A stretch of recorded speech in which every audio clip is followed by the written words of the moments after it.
How to install artificial grass. The first step is to measure the area where you want to install the artificial grass. Make sure you have enough material to cover the entire area. Then, roll out the artificial grass and let it rest for a few hours to flatten out any wrinkles. Next, prepare the ground by removing any existing grass or weeds, and level the surface with a shovel or rake. Make sure the ground is compact and firm. Now it's time to cut the artificial grass to fit the area. Use a sharp utility knife to trim the edges and make sure the grass fits snugly against any existing edges or walls. Once the grass is cut, it's time to secure it in place. Start by laying down a layer of landscape fabric to prevent weeds from growing through the artificial grass.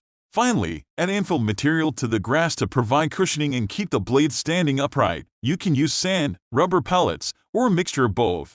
And there you have it, your brand new, low-maintenance artificial grass lawn. With proper care, your artificial grass can last for years, providing you with a beautiful, hassle-free lawn for years to come.